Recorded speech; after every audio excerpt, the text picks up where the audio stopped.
Perkenalkan nama saya Raisa Kais Azmi dengan NPM 20176. Di sini, saya, akan di sini saya akan mempresentasikan hasil dari penelitian saya dengan judul hubungan durasi merokok dengan gambaran manifestasi inflamasi kronik pada rongga mulut perokok. Nah, pertama-tama saya ucapkan terima kasih, banyak kepada pembahas satu saya, Dr. Julmansyah, Dr. SPA MKes, dan pembahas 2, Dr. Haji Nur Martani, Dr. SPPK MSI. Dan saya juga berterima kasih kepada pembimbing satu saya, Yuktiana Karisma, Dr. MKes SPPA, dan pembimbing 2 saya, Meta Maulida Damayanti, DRG MKes. Nah, di sini yang pertama dari bab satunya terlebih dahulu. Jadi untuk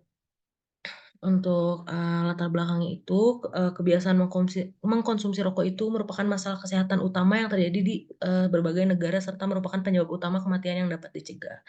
Di mana jumlah perokok secara global itu sekitar lebih dari 1,3 miliar, sedangkan pada negara kita di Indonesia memiliki persentase perokok terbesar di ASEAN dengan persentase pria lebih banyak daripada wanita yang merokoknya. Nah, di sini yang selanjutnya ada lebih dari 7.000 senyawa kimia dalam rokok, dan di sini ada contoh senyawa utama bahayanya itu ada nikotin, tar, sianida, benzen, dan kadmium. Di mana di sini sesuai dengan judul penelitian saya itu hubungan durasi merokok dengan inflamasi kronik pada rongga mulut perokok. Di mana untuk rokok ini tuh dari penelitian sebelumnya berhubungan dengan inflamasi rongga mulut. Di mana untuk indikatornya itu ada dari jumlah dari si rokoknya, lama merokoknya, lalu jenis rokoknya, dan dari seberapa dalam si hisapannya. Nah, perokok dengan konsumsi rokok lebih dari 20 rokok per hari dan lebih dari 10 tahun itu bisa meningkatkan faktor risiko dari inflamasi tubuh yang lebih berat. Di mana yang selanjutnya itu untuk rumusan masalahnya sendiri, yang pertama bagaimana hubungan durasi merokok dengan inflamasi kronik pada rongga mulut perokok, lalu bagaimana perbedaan gambaran manifestasi inflamasi kronis pada rongga mulut perokok, dan apakah terdapat hubungan antara durasi dengan manifestasi kronis pada rongga mulut perokok. Nah, selanjutnya untuk tujuan penelitian sendiri itu untuk yang umum, untuk menganalisis hubungan durasi merokok dengan manifestasi inflamasi kronis pada rongga mulut perokok, dan untuk tujuan khususnya itu untuk mengetahui hubungan durasi merokok dengan manifestasi inflamasi kronik pada rongga mulut perokok, lalu untuk mengetahui gambaran manifestasi inflamasi kronik pada rongga mulut perokok, dan untuk menganalisis hubungan antara durasi merokok dengan inflamasi kronik pada rongga mulut. Lalu untuk manfaatnya sendiri itu ada yang teoritis, itu untuk memberikan informasi pengetahuan tentang pengaruh patologi rokok terhadap rongga mulut. Lalu penelitian ini juga diharapkan dapat memberikan wawasan baru bagi peneliti dan pembaca mengenai hubungan durasi merokok dengan manifestasi inflamasi kronik pada rongga mulut rokok. Lalu untuk manfaat praktisnya, diharapkan dengan adanya penelitian ini, pembaca juga dapat memahami bagaimana bahaya rokok pada rongga mulut penggunanya. Lalu yang selanjutnya di sini untuk rangka pemikiran, jadi rokok itu memiliki berbagai kandungan. Tadi kandungan utamanya itu ada nikotin, sianida. Di mana tadi nikotin itu kan ada efek kecanduan, di mana nanti yang mengkonsumsi rokok ini bisa candu dan jadi memiliki kebiasaan menghisap rokok, di mana perokok ini tuh nantinya tuh bisa menghasilkan panas dan akumulasi asap dari si hasil pembakarannya.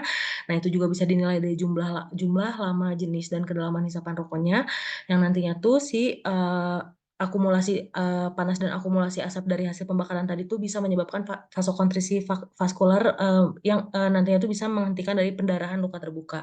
Nanti akan menyebabkan vasodilatasi arteriol, aliran darahnya akan meningkat dan akan terjadi sensasi rubor dan kalor.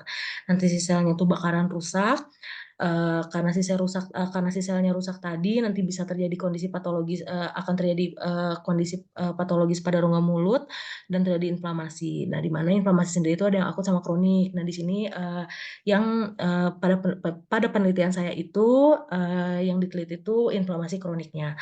Ada gusi ada tiga, itu ada gusi, palat mendurum, dan gigi. Kalau misalnya gusi itu bisa gingivitis, ada stomatitis nikotina, sama dental karies.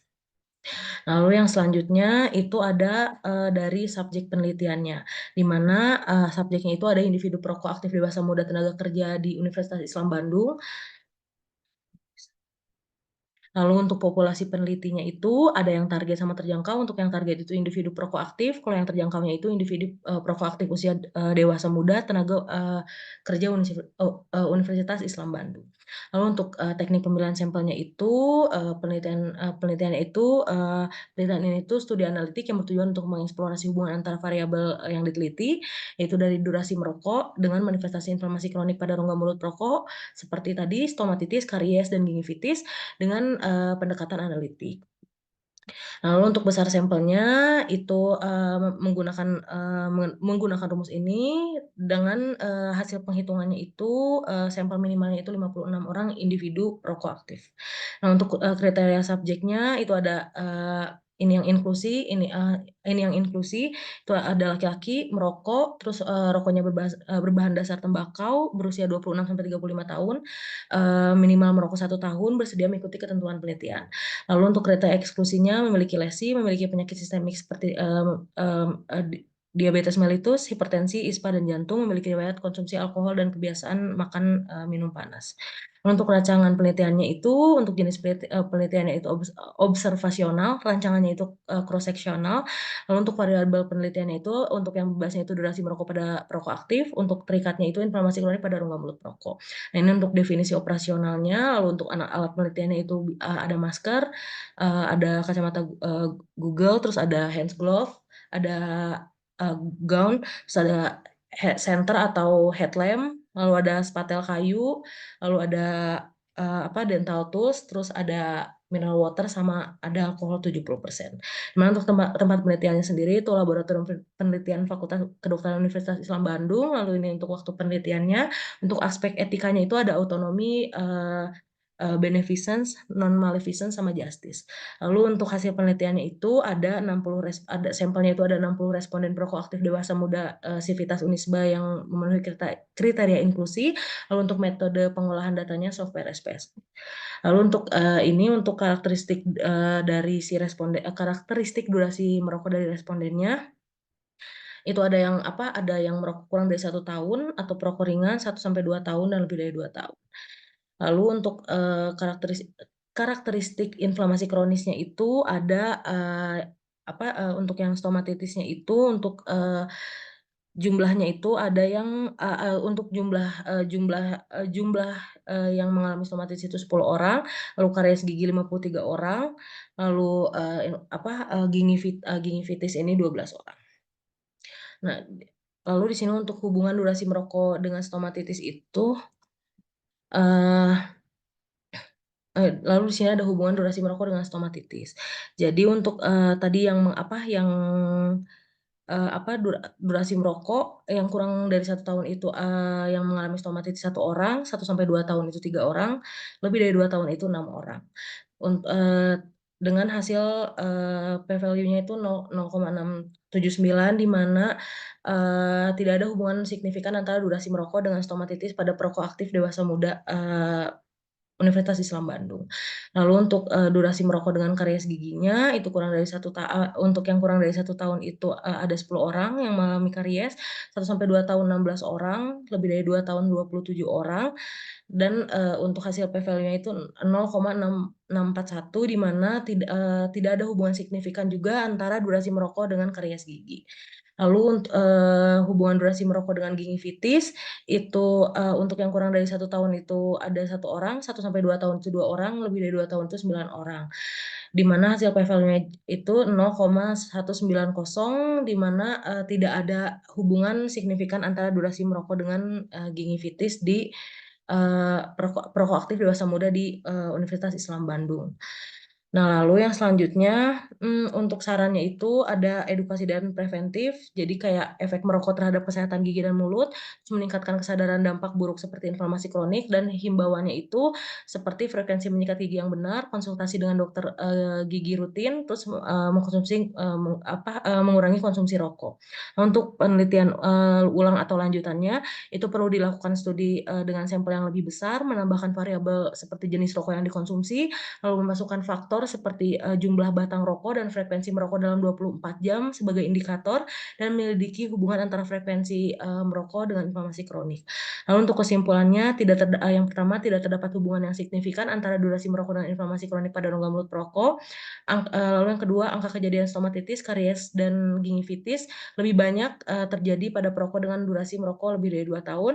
Tidak terdapat hubungan antara durasi merokok dengan jenis-jenis manifestasi kronis pada rongga mulut perokok. Lalu untuk uh, IMC-nya saya menggunakan Albokoros ayat 195, dan infakkanlah hartamu di jalan Allah, dan janganlah kamu jatuhkan diri sendiri ke dalam kebinasaan dengan tangan sendiri, dan berbuat baiklah, sungguh Allah menyukai orang-orang yang berbuat baik. Alhamdulillahirobbil alamin. Mungkin sekian dari saya. Assalamualaikum warahmatullahi wabarakatuh.